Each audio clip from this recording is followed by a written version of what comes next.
Les grandes lois du vivant. Alors, on dit souvent que c'est compliqué, mais pour le coup, c'est pas si compliqué que ça. Moi, je retiens, alors il n'y a pas que celle-là, hein, mais j'aime bien résumer les lois du vivant à simplement 3 grands principes. Le premier, c'est plus il y a de diversité, plus un milieu est solide. C'est pour ça que les champs d'arbres qu'on a en France ne sont pas très viables à terme. Vous avez bien conscience que plus il y a d'espèces, plus un milieu est capable de se réparer, d'évoluer. Tout ce qui est monoculture, champs d'arbres, tout ça, bah, c'est uniquement à grand renfort d'intrants qu'on réussit à les maintenir, parce qu'ils sont fragiles. Principe 2, les ressources limitent les populations. Allez, on va voir, on va un peu vous réveiller. Est-ce qu'il y en a parmi vous qui reconnaissent ces chenilles? C'est quel papillon? Ah, bravo. Donc, ce sont des chenilles de macaron et leur plante hôte, en général, c'est le fenouil. Je ne sais pas si vous êtes au courant. Moi, je trouve que c'est parmi les plus belles chenilles qu'on a en France. J'avais envie de vous les mettre. Voilà à quoi ressemble un macaron, pour ceux qui l'ignoreraient. C'est aussi un des plus beaux papillons qu'on a en France. 5000 espèces de papillons en France. Hein. Je ne sais pas si vous êtes au courant, mais il y en a que 300 qui sont ce qu'on appelle à tort les papillons de jour, les rhopalocères. Et tout le reste, c'est les papillons de nuit, qu'on ferait mieux d'appeler les hétérocères. Hein. Petite précision au passage sur les proportions. Et le troisième principe, tout est interconnecté. L'image que j'aime bien donner et que d'autres donnent aussi, c'est l'image du mur en pierre sèche. C'est-à-dire que dans un mur en pierre sèche, on peut retirer une pierre, il peut ne rien se passer. On peut en retirer 2, 3, 4, 5. Au bout d'un moment, quand on retire trop de pierres, tout s'effondre. C'est une analogie que d'autres que moi font souvent, etc., pour expliquer que le vivant, ça rejoint le principe numéro 1 finalement. Le vivant est interconnecté, d'évidence. Dans la nature, c'est la loi du plus fort. Bon, alors, exprès, je vous ai mis une photo de Darwin, qui n'est pas la photo habituelle du vieux monsieur avec une longue barbe, un peu triste. Ça, c'est Darwin, quand il était jeune. Quand il s'est embarqué sur le Beagle. Il ressemblait à ça, Darwin. À côté, je vous ai mis un monsieur qui est très important, que les gens connaissent beaucoup moins que lui, mais qui mériterait d'être aussi connu que Darwin, puisque c'est le co-découvreur de la théorie de l'évolution. Ce monsieur s'appelle Alfred Russel Wallace. Et il a découvert, en même temps que Darwin, enfin un peu après lui, mais bref, il lui a envoyé une lettre très gentiment pour lui dire « Est-ce que vous ne pensez pas qu'il y aurait un peu d'évolution, etc. » Et Darwin, c'est ce qui l'a motivé pour publier en 1859 de l'évolution des espèces, parce qu'il a découvert que quelqu'un venait d'avoir la même idée que lui au même moment. C'est une belle histoire qui finit bien, les deux sont restés très amis, et c'est Wallace qui a conseillé à Darwin, peut-être que vous allez être surpris d'entendre ça, de reprendre à Spencer l'expression la loi du plus fort. Survival of the fittest, en fait, Darwin l'a emprunté à Spencer. Spencer qui est un des mauvais traducteurs de Darwin, qui est à l'origine de ce concept qui s'appelle le darwinisme social. Après les théories de Darwin, qui ont déjà été tellement combattues pour le fait d'avoir replacé l'humain en banlieue du vivant, sachez qu'il y a des gens, dont les plus connus sont Spencer ou... comment il s'appelle l'autre? J'ai oublié le nom d'un autre mauvais traducteur de Darwin. Ça me reviendra. Qui ont galvaudé, qui ont récupéré les idées de Darwin pour l'appliquer au social, au champ social, et ça a fini par aboutir à l'eugénisme et au nazisme, au fait de dire ben, toi tu as le droit d'exister, puis toi tu as moins le droit parce que tu es moins beau, parce que tu es moins ci, parce que tu es moins ça. Bon. Donc, mais ce qui est étonnant dans l'histoire, c'est que c'est Wallace qui a conseillé à Darwin d'utiliser cette expression parce qu'il pensait justement que parler de sélection naturelle personnifiait trop la nature. Donc, vous vous souvenez de ce que je disais tout à l'heure sur personnifier la nature, pas confondre la com et la science, etc. Eh bien, c'est Wallace, qui n'était pas la moitié d'un idiot, qui a conseillé à son ami Darwin d'utiliser cette expression de Spencer, et ce qui fait que dans la 5e édition de l'évolution de Darwin, il a commencé à utiliser Survival of the Fittest, qu'il a piqué à Spencer, mais ce n'était pas dans l'édition originelle de 1859. Enfin, je ne vais pas trop rentrer dans les détails. Et le fameux Struggle for Life, la lutte, donc la loi du plus fort, eh ben, c'est aussi Darwin qui l'a piqué à Malthus. Malthus qui a laissé son nom à un principe connu qui s'appelle le malthusianisme. En gros, Malthus, c'est pareil, hein, c'est un horrible monsieur qui expliquait que ben non, les pauvres, ils n'avaient pas trop le droit de vivre et que c'était normal qu'ils soient un peu écrémés par le fait qu'ils soient pauvres. C'est des théories sur les populations, etc. Mais ce n'est pas ça que Darwin a repiqué, mais c'est l'analogie du fait... En fait, Darwin n'a pas du tout réutilisé à la même sauce d'évidence. C'est moins une histoire de plus fort, c'est même pas du tout une histoire de plus fort qu'une histoire de hasard, en fait. D'où cette phrase qui le résume très bien. Vous savez mieux que moi ici que ce sont les mutations qui apparaissent au hasard qui sont importantes dans l'histoire de l'évolution, que ces accidents sont providentiels pour l'évolution, et que, en résumé, c'est le hasard qui fait son marché dans tout ça. Ce n'est pas une question de plus fort et de se battre pour être le plus fort. Donc, allez, je passe. Le grand moteur de la vie, c'est la compétition. Bon, ça, c'est un schéma qui, je trouve, est prodigieux. La compétition, c'est moins. C'est je perds, tu perds. Il y a toute une gradation qui monte vers le mutualisme, vers ce qu'on appelle la symbiose, où c'est du win-win, et qui passe par l'amensalisme, par exemple. Quand j'écrase une fourmi sans m'en rendre compte, c'est de l'amensalisme. C'est-à-dire, je lui fais du mal, mais je gagne rien. Ça, c'est l'amensalisme. Bon, le neutralisme, qui n'existe, c'est très théorique, hein. Dans le vivant, il y a très peu de naturalisme. C'est-à-dire que c'est rare qu'il n'y ait aucun avantage ou aucun désavantage dès lors qu'on est dans un milieu ensemble. Mais cet état théorique s'appellerait le neutralisme. Le parasitisme, on en a déjà parlé, il y en a un qui gagne, mais au détriment d'un autre qui perd. Et puis, tout ce qui est symbiose, tout ce qui est mutualisme, eh bien, c'est du win-win, je l'ai déjà dit. Et puis, il y a ce cas du commensalisme. Pareil, l'étymologie du mot le raconte bien. Mensa, c'est à table en latin. Con mensa, ça veut dire partager la table. Donc, les souris, qu'il y a peut-être chez vous, il y en a chez moi, les araignées ou d'autres insectes qui vivent sans nous causer de dommages, pratiquent, sans le savoir évidemment, le commensalisme, c'est-à-dire qu'elles partagent nos tables, en fait, nos gîtes, on va dire, à défaut du couvert. Donc, la vie c'est simple, c'est manger ou être mangé. Non, je pense que vous êtes bien placé aussi ici pour savoir que c'est un peu vite oublier les recycleurs qui ramènent les éléments de vie dans le vivant. S'il y avait juste des gens qui produisent et qui les mangent, on n'irait pas très loin.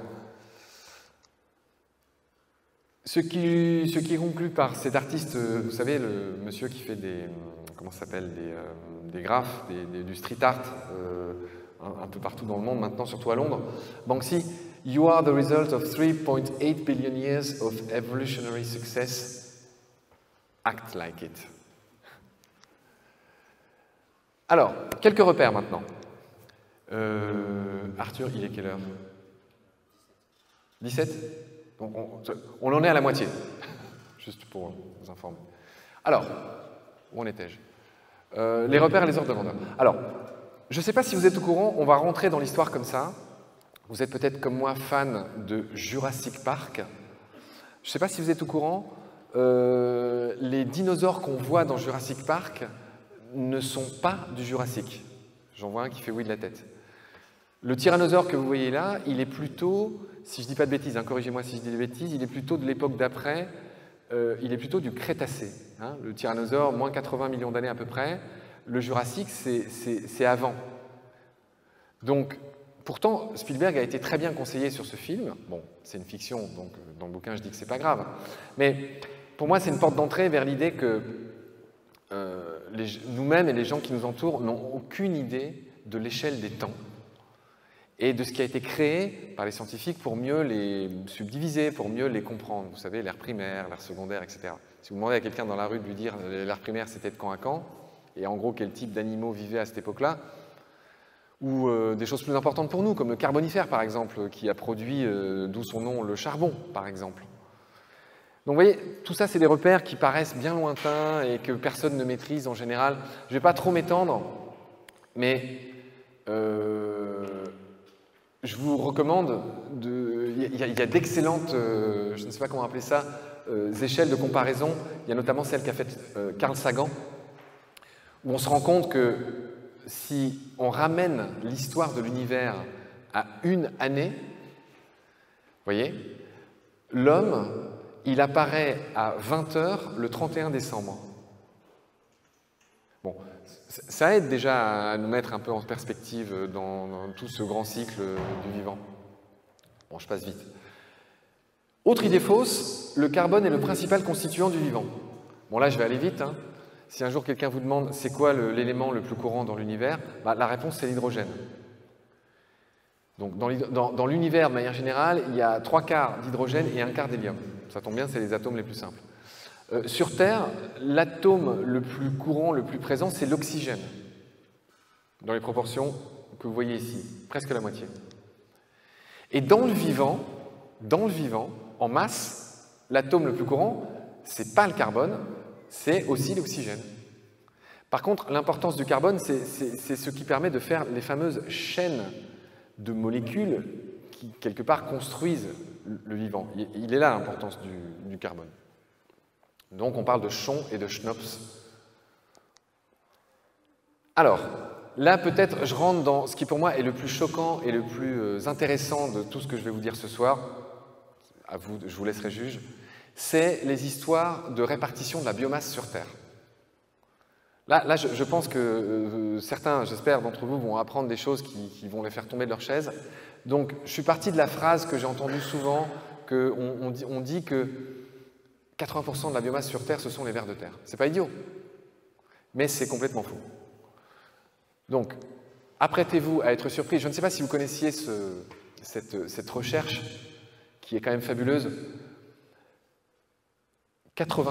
Presque 83% de la biomasse sur Terre, presque 83% de la masse de tout ce qui vit sur Terre, ce sont les plantes. Je ne sais pas si vous en aviez l'intuition, c'est quand même pas mal. Le numéro 2 est encore plus étonnant. Le numéro 2, ce sont les bactéries. Sur Terre, il y a quasiment 13% de tout ce qui vit en masse, ce sont les bactéries. Les mêmes que les 2 kilos là qu'on a en chacun de nous. Et vous voyez, les animaux, en termes de pourcentage, tous les animaux, baleines, éléphants, humains, bétail compris, c'est 0,4% du vivant. Je ne sais pas si vous aviez ces chiffres en tête. C'est quand même... je sais pas, je pense que c'est des chiffres qui mériteraient d'être mieux connus, y compris, encore une fois, par les enfants, ou même par des collégiens, ou pourquoi pas des lycéens, etc. C'est des études assez récentes qui ont été faites par une équipe israélienne qui sont prodigieux. Bon, maintenant je resserre la focale. Maintenant, parlons un peu de biomasse animale. Donc la question, c'est, on parlait des vers de terre tout à l'heure, c'est quels sont les groupes animaux les plus pesants, les plus lourds en biomasse? La réponse, à 42%, ce sont les arthropodes. Donc les insectes, mais pas que. Crustacés, enfin tous ces animaux articulés avec un exosquelette rigide, arthropodes. Il y a aussi les araignées dedans, il y a aussi les... je ne sais pas ce qu'il y a... Enfin bon, bref. En gros, les animaux articulés. 30% de la biomasse, ce sont les poissons. Et vous voyez, ça devient amusant. Nous autres, on est ici. Donc, au sein des animaux, les humains représentent 2,5% de la biomasse. Tous les mammifères sauvages représentent 0,3% de la biomasse. Baleines comprises. Je continue à resserrer la focale. Donc, vous voyez, en rouge et en orange, c'est les humains et leur bétail. Les deux petites parties là, ça c'est toutes les autres espèces de mammifères sauvages, éléphants compris. Et ça c'est tout ce qui vit dans l'eau, les espèces marines sauvages, typiquement mammifères marins bien sûr. Okay, je ne vais pas détailler tous les chiffres, mais vous les avez là. Donc c'est quand même assez impressionnant. Je vous laisse un peu regarder, mais vous voyez qu'au sein des espèces terrestres de mammifères, il y a quelque chose quand même d'assez intéressant que je voudrais détailler avec vous. Je ne sais pas si vous aviez ces chiffres en tête. Ce qui pèse le plus lourd en biomasse parmi les mammifères terrestres, ce sont les artiodactyles, c'est-à-dire toutes ces espèces qui ont des sabots fendus. Les bovins, les cervidés, les bisons. Ok ? En nombre d'individus, c'est très impressionnant, ce sont les chauves-souris. Et en nombre d'espèces, ce sont les rongeurs. Donc vous voyez que, mais ça vous le saviez déjà, vous voyez que rongeurs plus chauves-souris, on est déjà à 63% de toutes les 6500 espèces de mammifères du monde entier. C'est impressionnant quand même. Alors, une autre idée que j'ai envie de vous faire passer, on est à Marseille, on n'est pas loin de la mer. À votre avis, il y a plus de biomasse sur Terre ou dans l'océan? Je veux bien que ceux qui sont pour l'océan lèvent la main. N'hésitez pas, hein. Alors là, je ne vois pas parce qu'il y a la lumière. Bon, c'est à peu près moite-moite. Et sur Terre? Plus de biomasse sur Terre? Ouais, bien vu.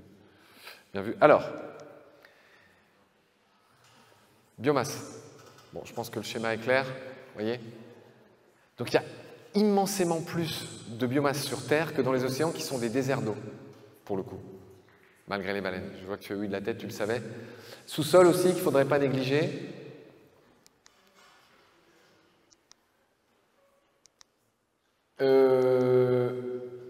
Et j'enchaîne de manière un peu brutale. Mais voilà, j'en reste là pour ce qui est de l'océan. Vous avez appris que voilà, il y avait, c'est pas sur les slides, mais je vous le dis, il y a 13%, enfin comment dire, de la biodiversité qui est dans les océans, tout le reste c'est sur Terre. Et il y a 80 fois plus de biomasse sur Terre que dans les océans. Alors, je m'attaque à un autre mythe que je ne sais pas vous, mais que moi j'entends partout, et même Emmanuel Macron a tweeté en 2019 que l'Amazonie produisait 20% de l'oxygène qu'on respire. Je ne sais pas si vous avez entendu ce genre de choses. Alors, on va un peu débunker tout ça. Alors ça, c'est triplement faux, de dire que l'Amazonie est le poumon vert de la planète. Pourquoi c'est triplement faux? La première raison, et je pense que vous avez le tous ici, c'est que nos poumons font exactement l'inverse d'une forêt. C'est-à-dire que vos poumons, si vous êtes normalement constitués, prélèvent de l'oxygène et rejettent du CO2, pour faire simple. Une forêt fait l'inverse. Donc, rien que pour ça, c'est déjà la première grosse faute. La deuxième raison pour laquelle c'est faux, c'est juste la proportion. C'est-à-dire que, je ne sais pas si vous êtes au courant, mais si je vous demande quelle est la plus grande forêt du monde, à votre avis, en termes de blocs? Amazonie? Non? Tu penses que c'est quoi, toi? La forêt, la taïga. Bien joué. Passe me voir après. L'Amazonie fait 5,5 millions de kilomètres carrés. C'est 10 fois la France. La taïga, là, dans les régions un peu boréales, on est plutôt sur du 15 millions de kilomètres carrés. Donc l'Amazonie est loin d'être la forêt la plus étendue de la planète, pour commencer. Il y a 3 gros bassins dans le monde. Il y a quand même l'Amazonie en matière de forêt tropicale, on est d'accord. Il y a 3 gros bassins de forêt tropicale. Il y a l'Amazonie, il y a l'Indonésie, et au milieu, il y a ce bassin du Congo, là, en Afrique. C'est les 3 gros principaux bassins de forêt tropicale. Je vais faire vite parce que c'est une histoire qui est assez longue et je vous invite plutôt à la découvrir dans des articles ou dans le livre. Mais ce qui se passe, c'est que les gens n'en ont pas conscience et c'est terrible, mais une forêt produit certes de manière brute de l'oxygène, mais le bilan net est quasiment nul. Pourquoi? Parce qu'une forêt, la nuit, respire. Et pour le coup, elle respire de l'oxygène. Et donc, elle réabsorbe l'oxygène qu'il a produit. Donc, il est faux de dire qu'on doit une respiration sur 2 aux forêts, et il est faux de dire qu'on doit une respiration sur 2 au plancton, parce qu'il se passe la même chose dans l'eau. En effet, que ce soit le plancton ou les forêts, ils rejettent, ils sont émetteurs d'oxygène, mais le bilan net, dans leur voisinage proche, il est quasiment nul, en fait. Le seul oxygène qui est produit sur Terre, c'est quand du bois ne se décompose pas, parce que quand les arbres meurent, ils rejettent aussi du CO2. Et donc, si le bilan, enfin si on respire toujours et on n'a aucun souci à se faire, c'est un des rares domaines dans lequel on n'a aucun souci à se faire, si on a toujours 71% d'oxygène à notre disposition, j'ai dit une bêtise, 21% d'oxygène dans notre atmosphère à respirer, c'est grâce au fait que, excusez-moi, dans les bilans, il y a des produits qui ne sont pas décomposés et donc c'est des processus géochimiques que moi-même, je n'ai pas complètement exploré, mais c'est assez complexe. Mais il y a quand même un bilan qui reste positif, mais qui n'est pas du tout dû aux forêts et au plancton. C'est ça l'idée fausse que je voulais démonter avec vous principalement. Comment? J'ai pas compris. C'est quoi alors? C'est ce que je disais en fait. L'oxygène que nous offre l'Amazonie, ce sont principalement ce bois qui est enterré, qui passe dans le sous-sol sans être décomposé. En fait, je suis passé un peu vite, tu as raison de protester. En matière de production d'oxygène, comment se sont passées les choses? Il y a un événement sur Terre qui s'appelle la grande oxygénation qui a démarré il y a 2,45 milliards d'années, jusqu'à il y a 2 milliards d'années. Et en résumé, c'est fabuleux ce qui s'est passé à cette époque. À cette époque, déjà, l'atmosphère était plutôt remplie de CO2.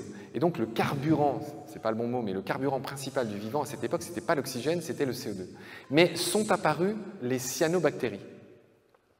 Ces cyanobactéries ont été les premières qui ont, pas parmi les premières, mais en tout cas, elles utilisaient ce fameux CO2 pour leur métabolisme, et c'est elles qui ont commencé à rejeter massivement de l'oxygène. Et c'est ça qui progressivement, vous l'avez vu sur la courbe de tout à l'heure que je vous remontre, vous voyez l'événement que je décris là, en fait, grâce ou à cause des cyanobactéries, je dis à cause parce que en fait, le fait qu'elles émettent autant d'oxygène, vous savez que l'oxygène il est très liant.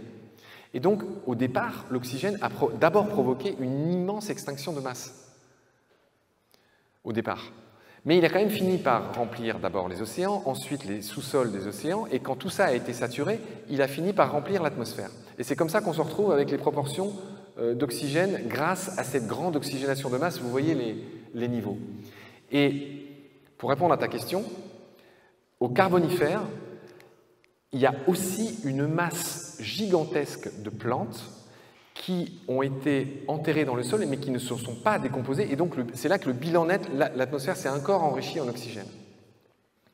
Et dans les processus d'aujourd'hui, vous vous souvenez des 83% de plantes, c'est ça qui fait qu'au final, malgré tout, le bilan est quand même légèrement positif en termes de production nette, mais c'est pas du tout du... Enfin, c'est une marge infime, mais cette marge infime suffit à nous, comment dire, à nous rassurer sur le fait que on aura pendant longtemps 21% d'oxygène dans notre atmosphère.